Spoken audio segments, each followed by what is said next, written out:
ओम श्री गणेशाय नमः। आप सभी को माघ मास के संकष्टी चतुर्थी व्रत की हार्दिक शुभकामनाएं। आज के इस वीडियो में आप सुनिए चौथ माता की कथा और भगवान विघ्नहर्ता गणेश की कथा। माना जाता है कि चौथ माता का व्रत और कथा के साथ भगवान गणेश की कथा सुनने से व्रत का पूर्ण फल प्राप्त होता है। पौराणिक कथा के अनुसार एक गांव में एक सेठ सेठानी थे। उनके एक बेटे और एक बहू थी। बहू सबको भोजन करा के फिर स्वयं भोजन करती थी। एक पड़ोसन ऐसी भी थी जो रोज पूछती थी कि बहू आज क्या बनाया है, क्या खाया है।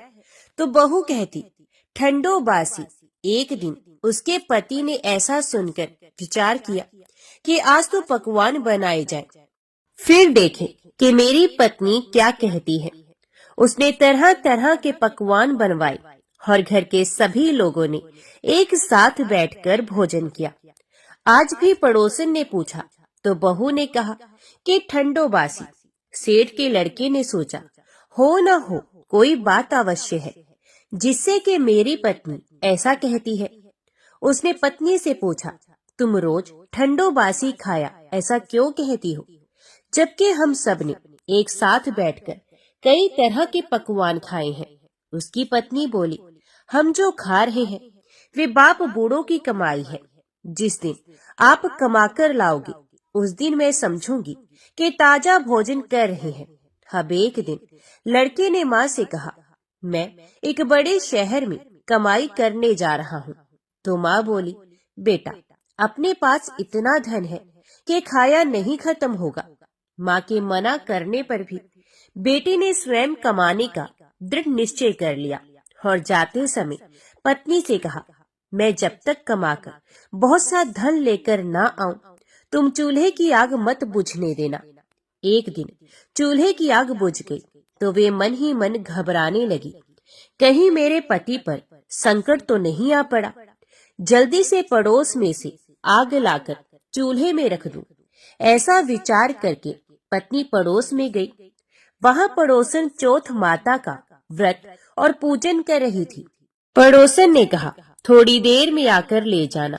तो बहू ने पड़ोसन से पूछा आप यह व्रत क्यों करती हैं, इससे क्या मिलता है।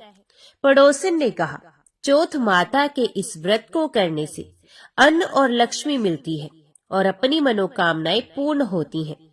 अब बहू भी चौथ माता का व्रत करने लगी। दीवार पर उसने चौथ माता का चित्र बनाया। उस दिन घी और गुड़ का चूरमा बनाकर रात्रि को चंद्रमा को अर्घ्य देकर उसने भोजन किया। ऐसा करते करते बहुत दिन हो गए। चौथ माता ने उस बहू के पति को सपना दिया कि शाहूकार का बेटा तू जागे की सोवे, तेरी पत्नी तुझे बहुत याद कर रही है। घर जाकर उसकी चिंता मिटा दे। तू दुकान खोलकर कंकु केसर का पगलिया बना के बैठ जाना। आज तेरा हिसाब किताब चुकता हो जाएगा। अब तो चौथ माता ने जैसा कहा था वैसा ही हुआ। उसने घर जाने की तैयारी की और गाड़ी भर के धन दौलत लेकर चल दिया। रास्ते में एक बड़ा सा काला नाग फन फैलाए बैठा था और कहने लगा आज तो मैं तुम्हें डसूंगा, नहीं छोड़ूंगा।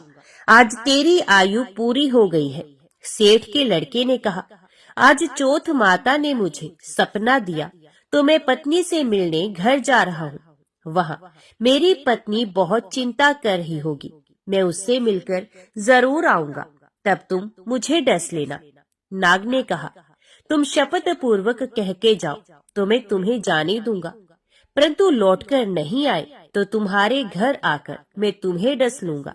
इस प्रकार सांप को वचन देकर वे घर पहुंचा। वहां सभी से हंसी खुशी से मिला और भोजन करने उदास होकर बैठ गया। उसकी पत्नी ने उदास होने का कारण पूछा तो पत्नी ने काले नाग वाली बात बताते हुए कहा कि यदि मैं उसके पास नहीं जाऊंगा तो वे घर आकर ही मुझे डस लेगा। पत्नी बहुत चतुर थी। उसने कहा कि आप घबराओ नहीं, लेट जाओ, मैं एक उपाय करती हूँ। पत्नी ने कमरे की 7 पेड़ी धोई, पहली पेड़ी पर रेत, दूसरी पेड़ी पर इत्र, तीसरी पेड़ी पर गुलाल, फूल चौथी पर, कंकु केसर पांचवी पर, लड्डू पेड़ा, छठी पर गादी गलीचा और सातवीं पेड़ी पर दूध का कटोरा भर कर रख दिया। इस प्रकार वे साथ ही पेड़ी सजाकर बैठ गए।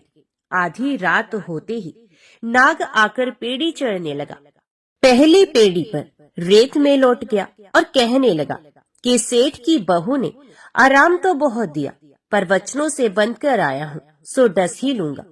अवश्य ही इसी प्रकार सातों पेड़ियों पर नाग आराम करता हुआ और कहता हुआ कि डसूंगा। जरूर कमरे में जाने ही वाला था कि चौथ माता ने विचार किया कि मैं इसे नहीं बचाऊंगी तो संसार में धर्म कर्म व्रत को कौन मानेगा। अब तो गणेश जी, चंद्रमा जी और चौथ माता ने उसे बचाने का विचार किया। चंद्रमा जी ने उजाला किया, चौथ माता ढाल बनी और गणेश जी ने तलवार लेकर नाग को मार दिया और ढाल से ढक दिया।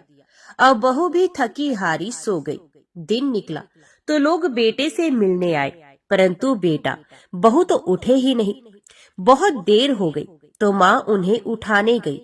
माँ ने सातों पेड़ियों पर जो कुछ भी देखा तो वे बहुत ही घबराई और बेटा बहू को आवाज लगाई। बेटा बहू उठे तो देखा कि एक ढाल तलवार वहाँ पड़ी है। अब ढाल उठाई तो वही काला नाग मरा हुआ पड़ा है। बेटा बहू ने सोचा कि आज तो धर्म कर्म ही आड़े आए हैं, जो भगवान गणेश जी और चौथ माता ने अपनी रक्षा की है। हे चौथ माता, आपने जैसी सेठ के बेटे बहू की रक्षा की, वैसे ही रक्षा सबकी करना। तो बोलो चौथ माता की जय। भगवान विघ्नहर्ता गणेश की कथा सुने बिना चौथ माता के व्रत की कथा अधूरी मानी जाती है। इसलिए अब आप सुनिए भगवान गणेश की कथा। एक समय की बात है, भगवान विष्णु का विवाह लक्ष्मी जी के साथ निश्चित हो गया। विवाह की तैयारियां होने लगी। सभी देवताओं को निमंत्रण भेजे गए, परंतु गणेश जी को निमंत्रण नहीं दिया गया। कारण जो भी रहा हो, अब भगवान विष्णु की बारात जाने का समय आ गया। सभी देवता अपनी पत्नियों के साथ विवाह समारोह में आए। उन सब ने देखा कि गणेश जी कहीं दिखाई नहीं दे रहे हैं। तब वे आपस में चर्चा करने लगे कि क्या गणेश जी को कोई न्योता नहीं दिया या स्वयं गणेश जी ही नहीं आए। सभी को इस बात पर आश्चर्य होने लगा। तभी सबने विचार किया कि भगवान विष्णु से ही इसका कारण पूछा जाए। विष्णु भगवान से पूछने पर उन्होंने कहा कि हमने गणेश जी के पिता भोलेनाथ महादेव को न्योता भेजा है। यदि गणेश जी अपने पिता के साथ आना चाहते हो तो आ जाते। अलग से न्योता देने की कोई आवश्यकता भी नहीं थी। दूसरी बात ये है कि उनको 1.25 मन मूंग, 1.25 मन चावल, 1.25 मन घी और 1.25 मन लड्डू का भोजन दिन भर में चाहिए। यदि गणेश जी नहीं आएंगे तो कोई बात नहीं, दूसरे के घर जाकर इतना सारा खाना पीना अच्छा भी नहीं लगता। इतनी वार्ता कर ही रहे थे कि किसी एक ने सुझाव दिया, यदि गणेश जी आ भी जाए तो उनको द्वारपाल बनाकर बैठा देंगे कि आप घर की देखभाल करना। आप तो चूहे पर बैठकर धीरे धीरे चलोगे तो बारात से बहुत पीछे रह जाओगे। यह सुझाव भी सबको पसंद आ गया, तो भगवान विष्णु ने भी अपनी सहमति दे दी। होना क्या था, इतने में गणेश जी वहां आ पहुंचे और उन्हें समझा बुझाकर घर की रखवाली करने बैठा दिया गया। बारात चल दी। तब नारद जी ने देखा कि गणेश जी तो दरवाजे पर ही बैठे हुए हैं। तो वे गणेश जी के पास गए और रुकने का कारण पूछा। गणेश जी कहने लगे कि भगवान विष्णु ने मेरा बहुत अपमान किया है। नारद जी ने कहा कि आप अपनी मूषक सेना को आगे भेज दो, तो वह रास्ता खोद देगी, जिससे उनके वाहन धरती में धंस जाएंगे। तब आपको सम्मान पूर्वक बुलाना ही पड़ेगा। अब तो गणेश जी ने अपनी मूषक सेना जल्दी से आगे भेज दी और सेना ने जमीन पोली कर दी। जब बारात वहां से निकली तो रथों के पहिए धरती में धंस गए। लाख कोशिश करने पर भी पहिए धरती से नहीं निकले।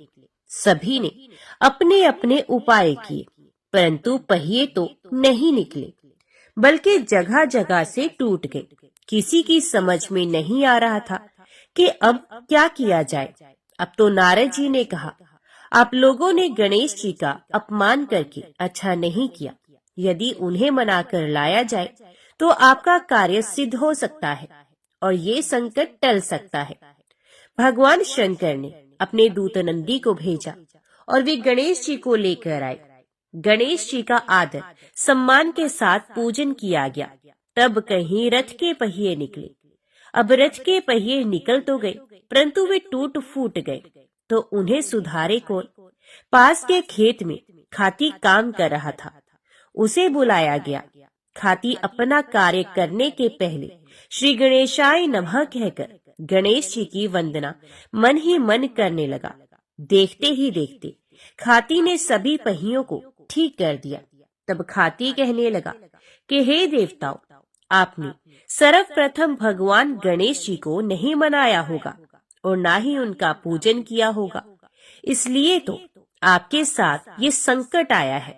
हम तो मूर्ख अज्ञानी हैं, फिर भी पहले गणेश जी को पूजते हैं, उनका ध्यान करते हैं। आप लोग तो देवता गण हैं, फिर भी आप गणेश जी को कैसे भूल गए? अब आप लोग भगवान श्री गणेश जी की जय बोलकर जाए तो आपके सब काम बन जाएंगे और कोई संकट भी नहीं आएगा। अब सभी को अपनी अपनी गलती का पश्चाताप हुआ और सबने भगवान गणेश जी की जय जयकार करते हुए और बारात वहां से चल दी और भगवान विष्णु का लक्ष्मी जी के साथ विवाह संपन्न करा के सभी सकुशल घर लौट आए। तो हे गणेश जी महाराज, आपने जैसे भगवान विष्णु के कार्य को सिद्ध किया, वैसे सभी के कार्य को सिद्ध करना। तो बोलो भगवान गणेश की जय। तो ये थी आज की चौथ माता की कहानी, विघ्नहर्ता भगवान गणेश की कहानी। आज की कथा अच्छी लगे तो वीडियो को लाइक करना मत भूलिएगा और कमेंट में चौथ माता की जय और भगवान गणेश की जय भी जरूर लिखिएगा और हमारे चैनल को भी सब्सक्राइब जरूर कीजिएगा। ओम श्री गणेशाय नमः।